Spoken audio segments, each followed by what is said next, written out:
Bonjour mon cher frère, ma chère sœur, que la grâce et la paix de notre Seigneur Jésus reposent sur toi et sur ta famille, aujourd'hui et pour toujours. Ici, le pasteur Antonio Junior vous parle. Et, une fois de plus, je suis ici pour prier pour toi, pour ta famille, ta santé, ton travail et tout ce que Dieu t'a donné et t'a béni. Beaucoup de personnes m'écrivent en disant qu'elles sont bénies par ces prières. Mais je veux que tu saches que moi aussi, je suis très touché par le Saint-Esprit dans ces moments-là. Et bien sûr, si tu n'as pas encore été touché, si tu n'as pas encore été transformé, continue de prier avec moi ici le matin et le soir.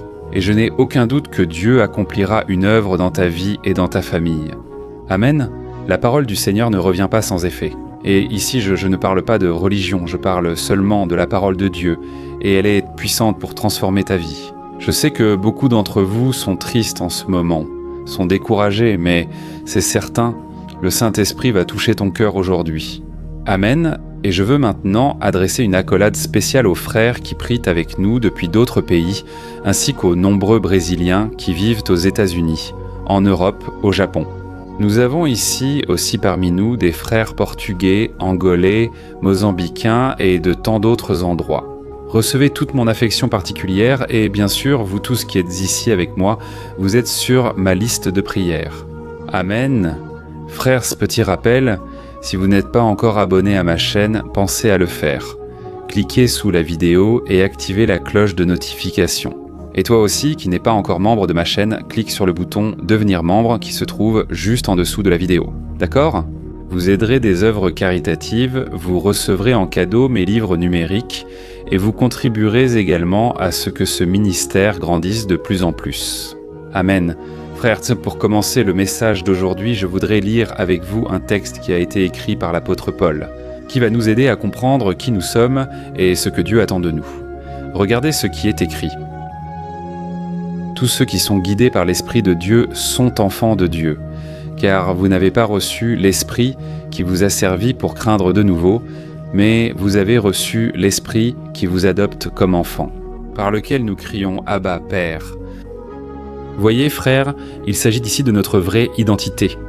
Maintenant, nous qui avons accepté Jésus comme Seigneur et Sauveur, sommes devenus enfants de Dieu.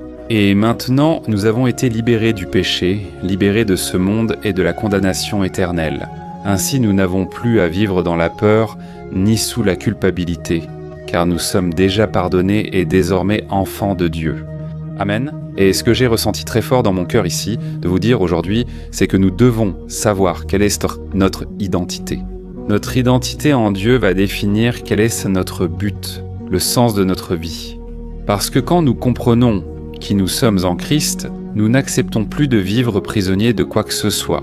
Ainsi, nous commençons à profiter de la liberté que Jésus a déjà remportée pour nous à la croix.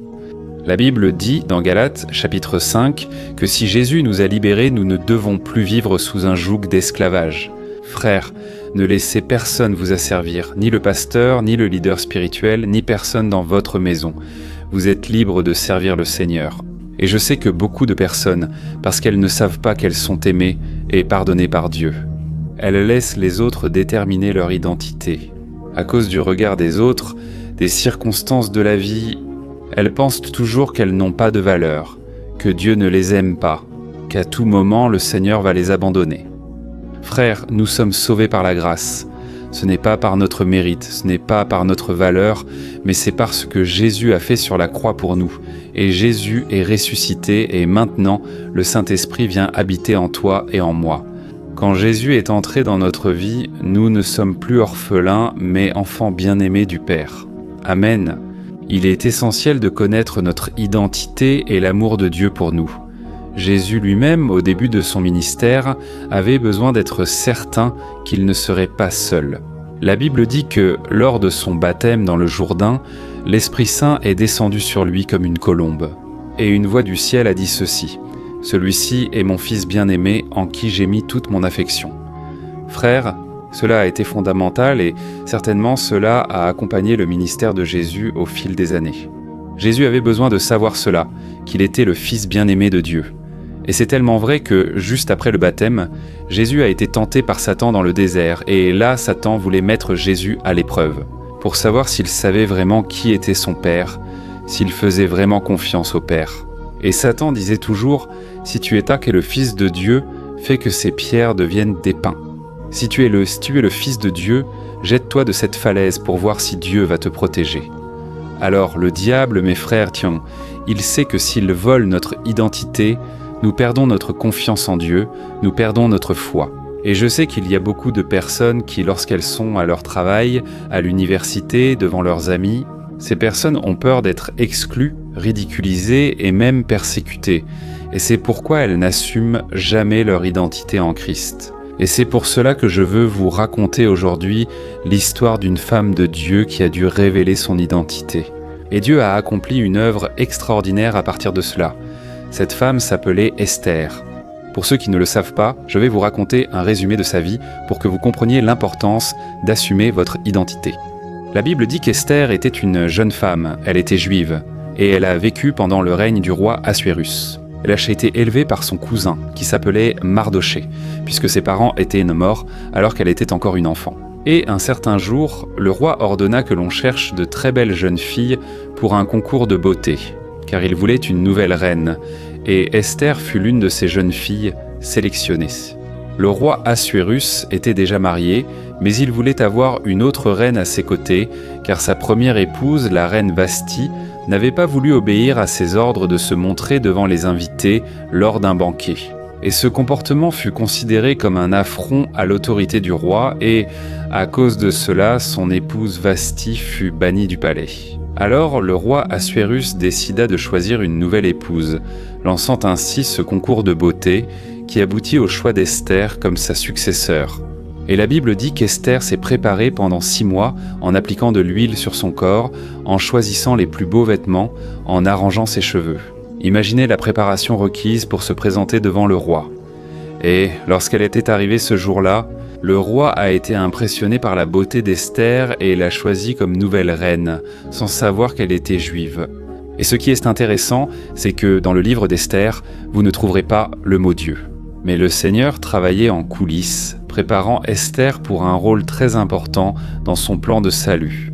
C'est parce que plus tard, Esther serait beaucoup utilisée par Dieu pour accorder une grande délivrance au peuple juif, car ils allaient tous être tués.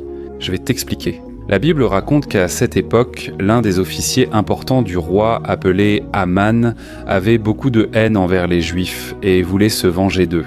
Alors il a fait en sorte que le roi signe un décret ordonnant que tous les Juifs soient tués et que leurs biens soient confisqués en un seul jour. Et à cette époque, une fois que le roi signait un décret, il n'y avait plus moyen de revenir en arrière. Mais à ce moment-là, le cousin d'Esther, Mardoché, est allé la voir en courant et lui a demandé de l'aide. Il voulait qu'Esther parle au roi pour qu'il ait pitié de son peuple. Mais Esther a eu très peur, parce que personne ne pouvait se présenter devant le roi sans y être invité, sinon il serait tué. Je veux te lire ce que le cousin d'Esther a dit. C'est dans le livre d'Esther, chapitre 4. Regarde ce qu'il a dit. Ne pense pas que, parce que tu es dans le palais du roi, de tous les Juifs, seul toi échapperas. Car si tu gardes le silence en ce moment, le secours et la délivrance surgiront d'ailleurs pour les Juifs. Mais toi et la famille de ton père périrez. Qui sait si ce n'est pas pour un moment comme celui-ci que tu es parvenu à la royauté. Regardez, frères, c'est alors qu'Esther a compris l'importance de révéler sa vraie identité. Le roi avait ordonné que tous les Juifs soient tués. Imaginez maintenant Esther, votre nouvelle reine, disant qu'elle était juive. Elle aurait pu mourir sur le champ. Esther aurait donc pu se cacher et éviter cette confrontation. Mais au lieu de cela, elle a décidé d'affronter ses peurs et a dit toute la vérité. Frères, c'est là que nous voyons le miracle du Seigneur. Esther aurait pu être tuée sur le champ. Et lorsqu'elle a décidé de révéler au roi son identité en tant que juive, elle en a profité pour exposer ce plan maléfique d'Aman, qui était l'officier du roi. Et tu sais ce qui s'est passé? Le roi a annulé ce décret, a épargné tous les Juifs de la mort et a même ordonné la mise à mort d'Aman. Voyez, frères, quel miracle! Jusqu'à aujourd'hui, les Juifs célèbrent la délivrance accordée par Dieu à son peuple grâce à Esther. Alors, quelle histoire intéressante, et je crois que je t'ai expliqué d'une manière simple et que tu as pu comprendre. Et tout comme Esther, nous pouvons aussi traverser des situations où les gens voudront connaître la raison de notre foi. Pourquoi nous suivons les chemins du Seigneur? Pourquoi nous allons à l'Église et nous ne pouvons pas cacher notre identité? Jésus lui-même a dit que si nous ne le confessons pas devant les hommes, il ne nous confessera pas devant le Père. Mais si nous le confessons devant les gens, il nous confessera devant le Père. Amen. Alors, n'aie pas peur de montrer qui tu es, n'aie pas honte du Dieu que tu sers, au contraire, montre à tout le monde qu'aujourd'hui, tu appartiens à Jésus. Et mon souhait aujourd'hui est que, tout comme Esther, tu sois prêt à affronter tes peurs et à assumer ton identité. Et c'est certain, Dieu sera avec toi à chaque instant. Amen, je veux maintenant prier pour toi. Toi qui es arrivé jusqu'ici, sache que le Seigneur t'aime beaucoup et tu dois avoir cette certitude du pardon, de l'amour et du salut. Amen, prions.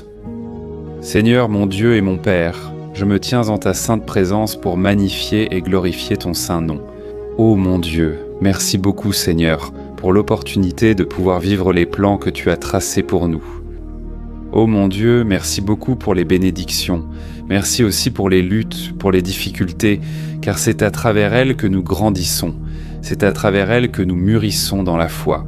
Et Père, je veux te demander pardon pour nos péchés, aussi bien ceux que nous avons commis que ceux dont nous ne nous sommes même pas rendus compte. Père, aie pitié de nous, Seigneur. Renouvelle sur nous ta grâce, ta miséricorde. Ô Dieu, bien souvent nous doutons de ta puissance, de ton amour. Bien souvent nous oublions quelle est notre identité. Nous sommes sauvés par Jésus, et le malin ne peut pas nous toucher. Père, au nom de Jésus, je prie pour cette personne qui se sent toujours la pire du monde chaque fois qu'elle pêche. Elle pense qu'il n'y a pas de pardon. Seigneur, révèle-lui que le sacrifice de Jésus a été fait pour que nous soyons pardonnés une fois pour toutes et que maintenant nous pouvons toujours recevoir le pardon. Ô mon Dieu, ouvre nos yeux, car la chair cherche souvent à nous aveugler et le péché, les tentations veulent nous éloigner de ta présence. Mais Seigneur, tout comme tu l'as fait avec Esther, donne-nous du courage, de la détermination pour que nous puissions lutter pour ce qui en vaut la peine. Seigneur, bien souvent nous laissons le péché entrer dans notre vie et nous ne luttons même pas contre lui. Mais, Seigneur, désormais nous assumerons notre identité et ne croirons plus aux mensonges du diable. Le diable est un menteur, il veut nous affaiblir et nous éloigner de ta présence. Mais maintenant, au nom de Jésus, Père, nous utilisons l'autorité de ton Fils Jésus et nous chassons tous les péchés, le mal, que toute tentation du diable tombe à terre. Nous sommes lavés et rachetés par le sang de l'agneau et nous avons le pardon, le salut. C'est pourquoi, mon Père, je te demande que tu donnes à chacun de nous la capacité de vaincre les batailles de la vie. Père, ce message d'aujourd'hui nous fait comprendre que nous sommes des enfants, aimés du Seigneur, choisis par lui malgré nos péchés et imperfections. Et maintenant, Seigneur, à cause de cet amour, nous décidons de te choisir chaque jour de notre vie, car nous ne sommes rien sans ta présence. Père, bénis donc la vie de ce frère et de cette sœur qui ont prié avec moi chaque jour. Déverse ta bénédiction, ta force, ta protection, Seigneur, que tu les protèges de tout danger et les délivres de tout mal. Au nom de Jésus, je prie et je te remercie déjà pour tout ce que tu as fait et que tu feras encore dans nos vies. Amen. Gloire à Dieu.